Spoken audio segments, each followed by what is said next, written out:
Hey, slot car fans, this is Rob DeLeon with the DeLeon Slot Car Raceway. And yes, I've gone down the rabbit hole with these. And as you can see, we've got them on the turntable right now. And man, do those cars look beautiful. So can't wait to get those on the track. I've got a couple of things to show you here, including a new car, an old car, and a car we have to assemble. It's been decades since I played with these kind of cars, so I'm kind of learning everything all over again. I'm doing a little bit of research. I'm just soaking up everything I can find out about these cars. And in my last video, I was discussing how I'm going to try to put together this track and incorporate it on my current track layout. But enough of all that, let's get into it. Born to run, baby. Born to run. Welcome to the De Leon. Let's go ahead and zoom the camera out so we can see what we're looking at. And first up, I'm going to show you this car that I just picked up. And this is the 1965 Volkswagen Beetle from Autoworld. And this is based on, of course, it's a Volkswagen. You know, what else would it be? I'm a Volkswagen guy. I originally saw this car debut on the Pro Tinker Toys' YouTube page. And I never thought I would actually be buying it someday, but here we are.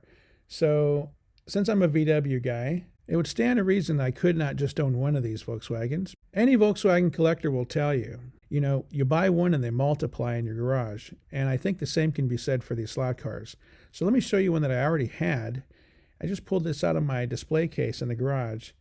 And I just remembered that I even had it because it was purchased a few years ago at Hobby Lobby. This is also another 1965 VW Bug by Autoworld. And I believe this is based on a Thunderjet model as well. This one just happens to come in a collectible little jewel case. It works out that I have two of these because now I can run them together and hopefully they're fairly matched performance-wise. At least I would think they are. When I bought this Chrome Bug, I never thought about actually driving it. It was mostly just for display, and I figured if I even took it out of the package and touched it, I'd get fingerprints all over it. But I think things are about to change. This just might get its day on the track. Let's go ahead and put these bugs away for now. I've got something kind of cool to show you, and I didn't even know these existed. But I have one here, and we're going to take a real close look at it, and we might even get to even build it. On the package it says here, the Xtraction Deluxe Pit Kit. Now I really don't know the difference between an extraction car and other cars, but I guess I'm about to find out. So this is a complete build your own car in a little box. By the looks of it, it looks like they've already done a couple of things for you. So basically you're just adding a couple of magnets, a gear, tires, a body, and the pickups. And I think that's pretty much it. And this thing's ready to go. Normally I wouldn't even bother with instructions, but since I want to do this right, and these little tiny parts are really small, the last thing I need to do is have one of these little tiny parts fling off the table and not even know what it was for. We simply start out by getting a pair of scissors and we start to cut this package open. Be careful that you have this thing pointed the right way. You don't want your parts falling all over the table, and believe me, these are small. I'm also going to have to get another pair of glasses. I believe I've got some 3x magnification here somewhere, because without those, I'm not going to be able to see anything. Now that we got the package opened up, we're going to go ahead and pull the instruction sheet out. And we're going to, again, be careful about lifting everything up. This tray here holds all the little parts, and you definitely don't want anything to get lost. Once you get this package opened up, you're going to want to look at the back of the instruction sheet and see if you can identify all the parts. This will help you when you're starting to put it together, whether you got the parts in the right spot or not. Now with the parts laid out, we can kind of see what we have. Now I've already went ahead and put in the front magnet. I did have some trouble with that because the plastic was kind of in the way. So I kind of did that off camera because it was going to take me a little while. And the white painted area of the magnet goes to the bottom. Just as the rear magnet, the red section goes to the bottom. So you can see here, this one's going to go in a little bit easier. And then we're going to have to go ahead and put our springs back in to the bottom of the chassis.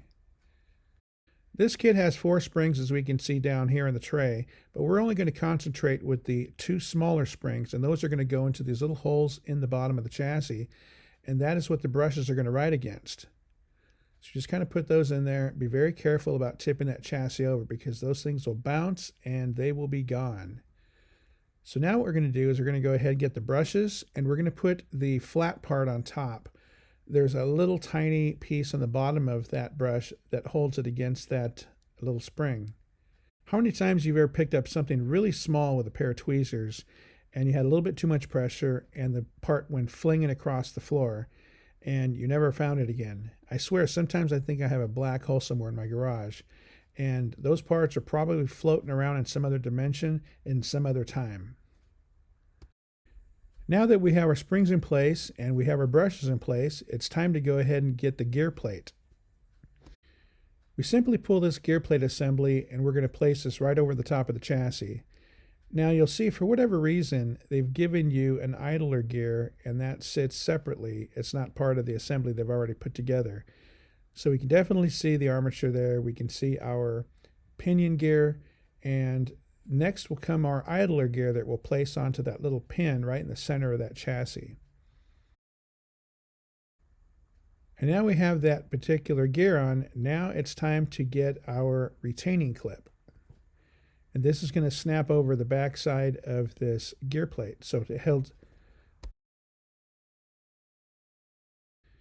Now that we got the retaining clip, it's time to put on our pickup springs. And so there's a little recessed pocket on the underside of the chassis. We're just going to go ahead and deposit a spring. Now be careful because, like you just saw, I flung it right off the chassis. But luckily I have this rubberized coat on my desk, so having this on here keeps parts from bouncing off. Now if I just left it bare, of course it would have bounced off on the floor and never see it again. So we're going to put that little spring on there, and then we're going to take one of our clips and we're going to take our pickup. We're going to press the back side of the pickup into this slot here. And then once it pops in place, we're going to make sure that that spring is still underneath. And we're going to go ahead and pull that little clip around the front end of the chassis so it holds the pickup in place. So there's one, and now let's do the other. We're going to go ahead and get our second spring and put that in the other pocket. Just kind of make sure the chassis is sitting flat so the spring doesn't fall out. And then we're going to take our other shoe, we're going to clip it into the back of the chassis, pull it over the top of the spring, and then clip it onto the end of the chassis on that retaining pin. And we are done with the chassis. Now we can move on, put the tires on, and then the body. Our guide pin simply snaps in place. And once that's on, then we can go ahead and start installing the tires. The tires are pretty self-explanatory. We're obviously going to run the white letters on the sidewalls on the outside of the tire. And they're just going to press on. Nothing really big to this particular part of the job. Just kind of make sure they're even so the car doesn't bounce down the track. Go ahead and pop the body out of the package. Just checking this shoe, make sure it doesn't come off. We're going to clip one side of the chassis into the body, and then we're going to pull the other side out just a little bit with our fingernail just to get the clip in. And we're going to see it snap in place. Then there it is. And that is a nice looking 2005 Ford GT. Actually looks like it's more shaped like a GT40, but we're not complaining. Car looks good. Let's go ahead and put these on the turntable and see what they look like. So now we've got this car on the turntable, and we can take a look at all sides. That was pretty simple. So now we can move on. I don't have any other cars I can build right now, so that was kind of the only one. But now I'm going to definitely look for other cars you can build, because that was kind of fun. Not too intimidating, pretty quick. Well, guys, thanks for watching. Take it easy, and we'll talk to you later. Bye for now. Thanks for watching, and if you like this kind of content, please give us a like and subscribe.